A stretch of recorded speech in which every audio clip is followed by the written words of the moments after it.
Ladies and gentlemen, before we dive into this absolute destruction of the ANC brick by thee, I need you to do something for me right now. Smash that like button like your electricity depends on it, and share this video to every single person who thinks the ANC is genuinely doing a good job because they need a reality check. Subscribe to this channel because we are hitting 100K by the end of the year, and subscribe to my second channel, The Dawn, because we are getting that to 10K too. This is the Sambit, and I'm about to deliver the most brutal takedown of the ANC you have ever seen. Let us start the smackdown. Listen to me very carefully, because I'm about to save you, South African to South African, from the most embarrassing political delusion of the 21st century. If you still think the ANC is doing a good job in South Africa right now, you need to put down whatever you're smoking. Step away from the propaganda and face reality. This isn't 1994 anymore. Nelson Mandela is not walking through that door anytime soon. The liberation struggle ended 3 decades ago. Michael Jackson is dead. What we have now is a disaster masquerading as a political party, and I'm about to prove it to you with facts that will make you question each and every political conversation you have ever had. The ANC is not just failing, they are the definition of failure. They are the gold standard of incompetence. If you created a masterclass on how to destroy a country while pretending to govern it, you would study the ANC to the bone. Let us start with the obvious failure. Eskom. I know just by saying that name you get a butterfly in your stomach or a chill up your spine. Eskom. Ugh. The last place you talk to a tourist about if they visited here for the first time. This party has had 31 years to figure out electricity. Electricity, a basic human right, the thing that was invented in the 1800s. Countries that didn't exist when the ANC came to power are now exporting electricity to their neighbors. Meanwhile, South Africans are living like it's the Stone Age because the ANC appointed their friends instead of engineers to run the power stations.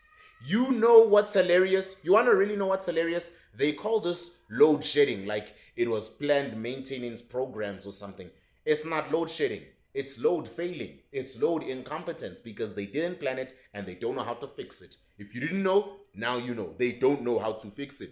The ANC has turned South Africa into the only country where people schedule their lives around when the electricity might be there. Ish, I'll eat tonight because I can't eat now. There's no electricity until 6. Where have you heard that? Hospitals now need backup power for life support machines. Students study by candlelight in 2025. The ANC inherited a functioning economy and turned it into a welfare state disaster. Unemployment isn't just sky high, it is catastrophic. We are talking about unemployment rates that would make war-torn countries jealous. But here's the ANC's brilliant solution. More BEE policies. Yay! More racial quotas, more government intervention in everything. Because clearly what the economy needs is more politics and less competence, if you get what I'm saying. They've created a system where your skin color matters than your skills, where political connections matter more than qualifications, where being previously disadvantaged is much more valuable than actually being competent and bringing value to the table. The result, businesses flee faster than people escaping a taxi incident. International investors treat South Africa like a toxic asset. The rand is weaker than Julius Malema's understanding of economics now. Speaking of Malema, South Africa has become a criminal playground under ANC leadership. We have murder rates that shock war correspondents, robbery statistics that make pirates look like amateur shoplifters in North Africa, car hijackings that could impress professional thieves. But according to the ANC, the problem isn't their policies. It's that we are not understanding the context. We don't understand. Apparently, getting robbed at gunpoint is just socio-economic challenges expressing themselves creatively. They have created a country where people live behind burglar bars like prisoners in their own homes. For those of you that have it, you know why you have it, not because of decoration, especially like in the hood, right? Like where I grew up, everyone would talk about like have a burglar door because you don't want like a thief to like break in. Y'all know what I'm talking about, bro. You can't be living in South Africa and you don't know what a burglar door is. That's what we call it. I mean, and then they say we don't need that. It's easy to say when you're surrounded by armed protection funded by the people getting robbed. And then 31 years later, people are still waiting for basic services. Water, sanitation, housing. The kids in Eastern Cape still walk past the rivers with bare feet to school. The ANC has had 3 decades to change that, to deliver the promises they made there, while they're still making the same promises they made in 1994. Home Affairs is a torture chamber where souls go to die. You can grow old and pass away waiting for your ID document. Some people have started families in Home Affairs queues.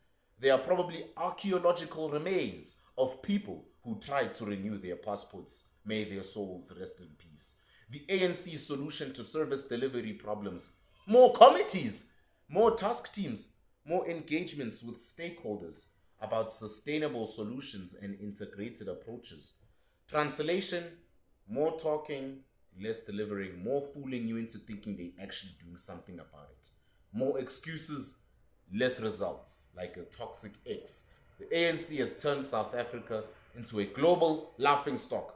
We are the country that cannot keep the lights on while lecturing others about governance. We are busy here taking Israel to the international court, knowing that we cannot even fill potholes that are deeper than Zuma's secrets over here.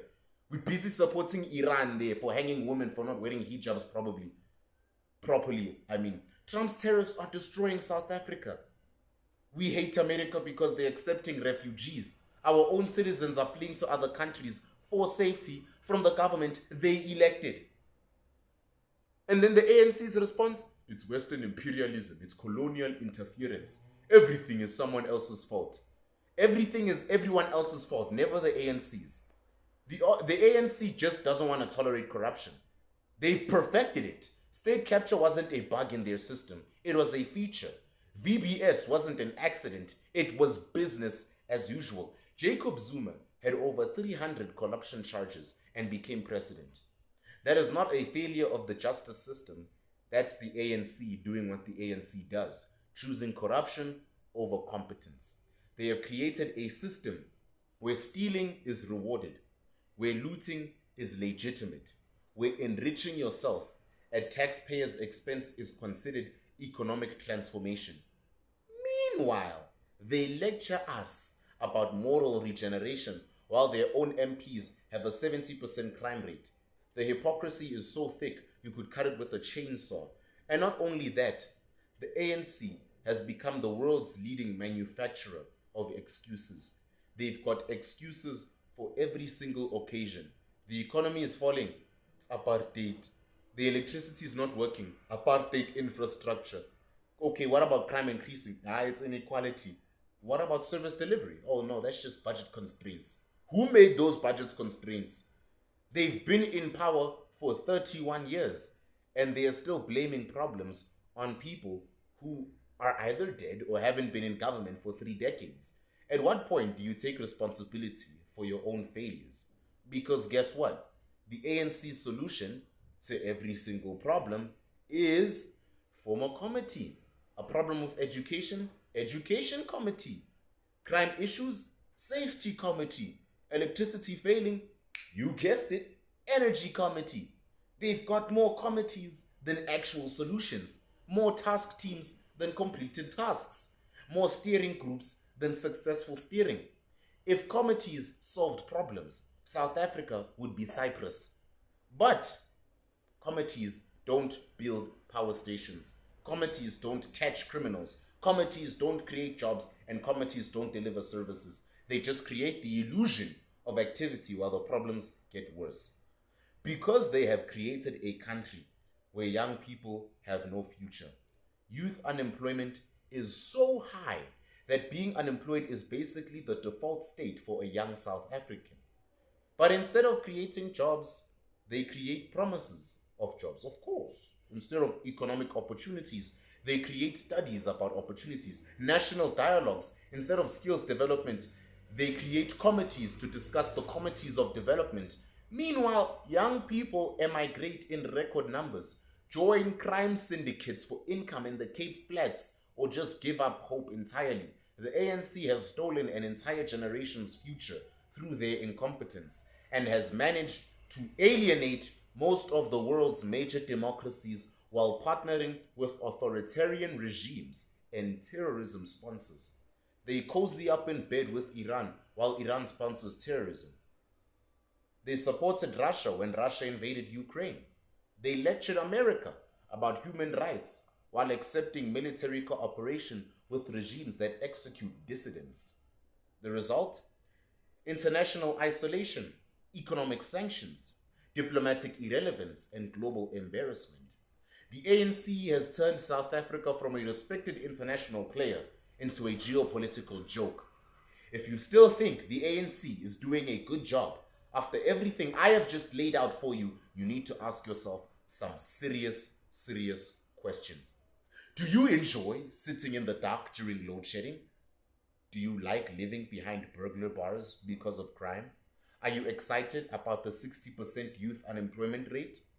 Do you celebrate service delivery failures? Are you proud of international embarrassment? Because if you support the ANC like the Eastern Cape has been all these years, despite how poor they've become, you are supporting all these things.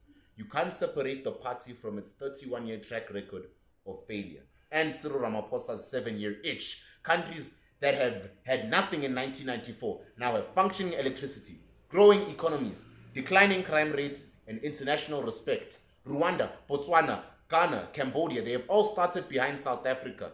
And some of them have all overtaken us in multiple areas. The difference? Leadership that prioritizes results over rhetoric and pockets, competence over political connections, and national interest over party loyalty will win. The ANC had every advantage: natural resources, international goodwill, educated population, functioning infrastructure. They have wasted all of it through corruption, incompetence, and ideological stubbornness. The ANC is a national disaster. They are not just failing to govern, they are actively making South Africa worse with every policy decision they make, every disappointment, every speech, every committee formation, every time Cyril scratches his nose in Trump's Oval Office. Supporting the ANC in 2025 is like supporting Kaizer Chiefs because you know they'll never win the league. The ship is sinking. Everyone can see the water is rushing in, but you are still praising the navigation skills. Name one area where South Africa is better now than it was 31 years ago. One. Electricity. Crime, it's worse. Economy, it's worse. Education, our grade 4s can't read. Healthcare, you die in the hospital. You have a bigger chance of dying in the hospital than at home now. The ANC has had decades to prove themselves, and they failed at everything that matters. At what point do you admit that maybe, just maybe, they are not fit to govern? This isn't just about being negative. I'm not being negative. I'm being realistic. I'm saying what no one has the balls to say in this platform. That's why they almost cancelled me a few months ago. And you would do the same if you cared about South Africa's future. If you want your children to have opportunities. If you believe this country deserves better than permanent crisis management, then you cannot continue supporting the ANC. Tell me if I'm telling lies. Tell me if I'm just being some bitter young unemployed person. Because history is gonna ask, how on earth did South Africans watch their country collapse to dust for 31 years and keep voting for the same party that was leading in that destruction? And the answer will be, because some people preferred familiar failure to unfamiliar success. They were just comfortable with it. Don't be one of those people. Do not be part of the problem. Do not be complicit in South Africa's destruction through your vote. The ANC is not the liberation movement anymore. They are the oppression movement. They are not fighting for freedom. They are fighting to maintain their grip on power while the country burns. So you can continue defending the indefensible, excusing the inexcusable, and supporting the unsupportable.